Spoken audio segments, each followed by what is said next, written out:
Yo guys, FX, welcome back to another video. Today we're gonna be moving into like the New York session models, right?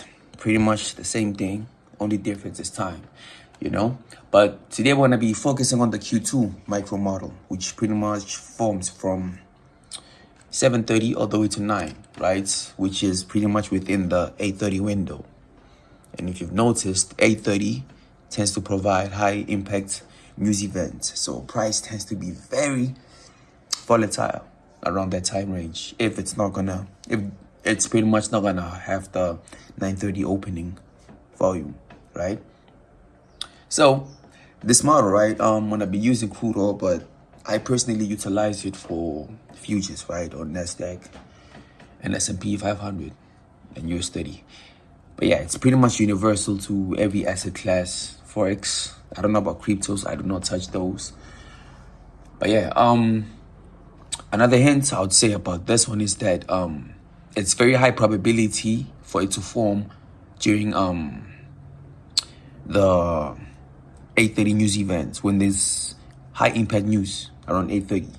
This is very, very possible to form, and it tends to make Q2's manipulation rally deliver as a distribution for potential reversal within Q3, which is its own model at its own. But we'll go deep into that, right? So I'm gonna remove this and then we're gonna get back to that, right? First thing you need to identify is your 6 a.m. range, which would begin right there, right? You need to identify your open range, your New York open range at 7:30. That's the New York open, right? You pretty much need to identify its buy side and sell side. Let me just make this like that so it's a bit easier to identify, right? Same exact thing as the previous model, just this is based on micro sessions, right? Meaning that you're focusing on very, very low time frames, specifically the 1 minute going all the way down to the seconds chart. Maximum I would go lower would be the 15-second chart on this one, right? So you identify sell side liquidity, right? And buy side liquidity. And the highest probability ones will tend to form within higher time frame key levels, but you can pretty much utilize this whole model with no bias, right? But we're gonna go into details with that, right? Then now you're gonna be identifying your trading range, which is gonna be from 7:30 all the way to 9 a.m. New York time, UTC -5 currently. Okay, this would be our dealing range, right? So we can say this right here is our trading zone. So we can say this is our Q2, say New York Q2, New York Q2, right? And then we place it inside like that. Hopefully it makes sense. And then this one would be our New York Q1 opening. Q1. Can I outline this with the darker fade of gray, right? So like now, what are the components we require for us to take trades, right? We divide our Q2 range into quarters like this.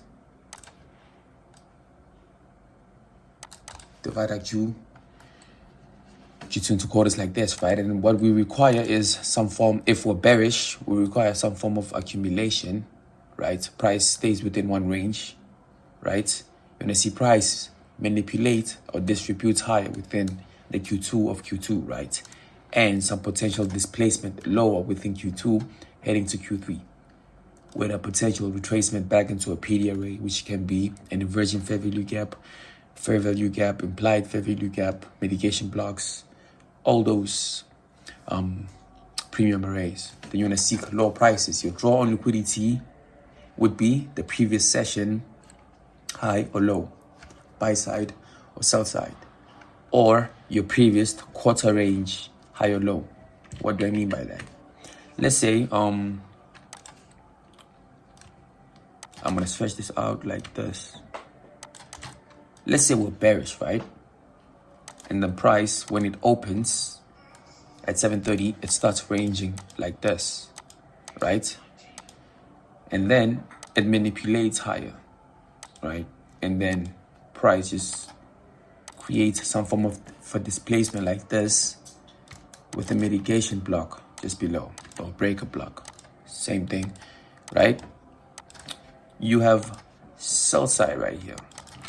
You would have Q1 sell side right here, which would be in base level, the market maker model profile, right? The market maker model profile. And to go into simple details is price accumulates, right? It manipulates higher, goes back into the range. Meaning price accumulates, it breaks out higher, targeting the accumulation high, right?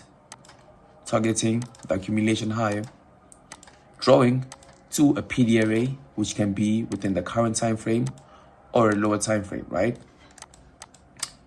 It distributes lower. Where is it targeting? Back to the accumulation low. This is basically the power of 3 and how price manipulates, distributes, and accumulates, right? This is pretty much how you would identify it based on a time-based session. So when you want to set a drawn liquidity, you'd be setting it based on your most obvious level, the most clearest quarter level or session level, right? I usually never target anything above a session, high or low, because usually that would be highly influenced by high impact news, and usually I do not want to get involved before them. Hence, when we're trading within the 9:30 range, right, I wait for 9:30 to happen, and then I'm looking for my model to form after that, right? So hopefully that is clicking. So right now, what we want to see is an accumulation-ish, whichever side, right? We will be adding more conformations and confluences, right? Okay, now let's see. Price draws lower. Let's see. Draws higher, right? Okay. Now we've got our accumulation range right here. Though it doesn't look like it was ranging, this is our accumulation range. This whole entire range would be regarded as, it would be basically regarded as an accumulation, right? And the close of Q1 is the opening price of New York Q2 range. What do I mean by that? Let me do it like this. Then we make this large like that, and then we can just place this high like this. Then we can do this. The minute this candlestick opens, right, which is the Q2 of Q2, right, you would drag your line like that. Can even make it blue. This would be called the New York Q2 quarter open. We got a new day open, we got a new session open, we even have quarter opens, right? Based on quarterly theory, time and price. So pretty much your highest probability bearish setups will form above the open. Your highest probability bullish will form below, right? So right now, we would not say we are extremely looking for lower prices, but what we would want to see is price. We want to see how the Q2 range closes, which would be the range between 07.53, right, to 08.15, right? So like, let's see how the manipulation range closes. It manipulates lower impulsively, So right now, we will be anticipating a higher potential retracement high, right? First, we are below the New York Open, the New York Q2 or quarter open, right? We have swept the New York Q1 sell side, right? We are below the manipulation low, right? So we are pretty much above two. We pretty much swept two highly influential ranges, right? So what are we looking for now? We're looking for some form of a displacement like this. And that presents itself in forms of a breaker block or a mitigation block, right? Those are pretty much the easiest, or that's the pretty much the easiest way to identify a shift in state of delivery, right? But now all our trades have to be taken within Q3. So we wait for Q2 to close. Let's see. Okay. First thing I can notice within this price range would be this bullish candle within this bearish trend. This was behaving as some form of resistance for lower prices. Behaving like an order block, meaning that it supports lower prices, right? As soon as price closes above its high, that indicates a shift in market structure. So therefore, this bearish order block, right, would be now inverted. We do not call it a inverted order block, so we would identify this as a breaker block, right? So that's how we would identify that.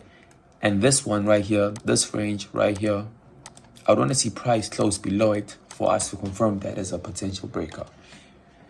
Okay, now let's see. We're now currently within Q3, so we can even do this like this. Okay, let's see. Price taps the breaker block, right? There could also be an additional trade entry that you'd want to utilize, right? And another thing you'd want to also focus on is lower PDRAs. We've got a order block right there. We have an order block right there, and the hint is we do not really know which price is gonna draw to, which one is price looking to seek to rebalance off, right? Okay, let's see. Price taps the breaker, reacts higher. So right now you can even go to a lower time frame, specifically the 15-second chart, right? Then you just want to see an additional breaker that confirms that you are pretty much in sync, or you are within the highest probability area or zone for the best and most ideal entries, right? You can identify this range right here, this bullish candlestick, because price closed below it, it would become an order block, right? So when price violates it, what does it become? A breaker. Okay. Let's see. If price closes above. Price closes above, right? What do we wait for? The next candlestick to open that would execute our trade. Okay. Then the most ideal area and zones you'd want to place your stop loss would not be specifically this low right here. It would be pretty much below a higher time frame inefficiency, which would be a fair value gap or an order block, right? So right now we can even go to pretty much back into the 1 minute chart to identify our highest probability draws on liquidity. And yeah, your initial one first would be the New York Q1 sell side, right? That would be your least case scenario, like your lowest drawn liquidity, right? And then you'd be pretty much pushing to the Q1 low, and then best case scenario would be the Q1 high, which would be this high right here, right? Then your stop needs to be below an inefficiency of high time frame. Because if you can pay attention, price just tap the breaker, right? It doesn't yet touch the fair value gap, but it could still potentially do that. So you want to have a stop loss that actually breathes. It's got room to move around with price and time distortion, if that makes sense, right? Okay, but best case scenarios, but these are usually the hardest trades to catch, is when price does not really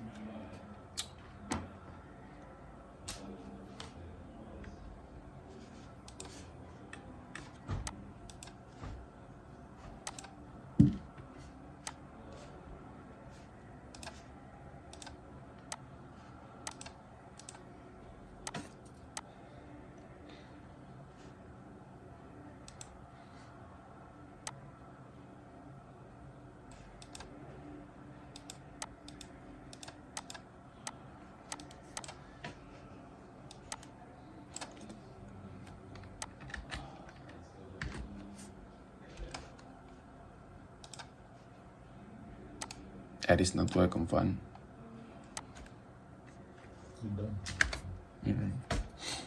I'm gonna do some cards, boy, because I'm fun. Okay, best case scenario would be pretty much your Q1 high, right? Goes back to the market maker model. That's even the highest probability zone or drawn liquidity. Price accumulates, it draws lower, goes back into the range, right? Usually in this case, I do not really consider the buy side of Q1. I would pretty much disregard the whole entire range. I'll only be focusing on accumulation, manipulation, and then back into the range, right? Hopefully that's making sense. Then now let's just see how price books. Draws higher. Let's see. And then pretty much hits your target, right? And another thing I want to add on is, let me just remove everything to clean up the chart, right? Then we're going to use the indicator. I pretty much use this to just make like the whole entire workflow easier, right? And I can provide you this on Twitter. It's not for free, but yeah, you don't really need it. It's just a nice thing to have. But yeah, one signatures you will see about price with the whole accumulation, manipulation, and distribution range, right, is that when price fails to drop back into the accumulation high within Q3, Q4 tends to be a continuation back into the range. Hopefully that's making sense, right? What do I mean by this? If Q3, just gonna make it like a dark solid color. This whole entire range is Q3, right? If Q3 goes past the accumulation high like this, right, there's usually a very high chance that price, when reaching Q4, right, Q4 is gonna manipulate lower, right? It's gonna pretty much manipulate lower, you know? Okay. So hopefully you found this video insightful, helpful, and more videos to come. And Merry Christmas once again, and Happy New Year. And yeah, stay safe.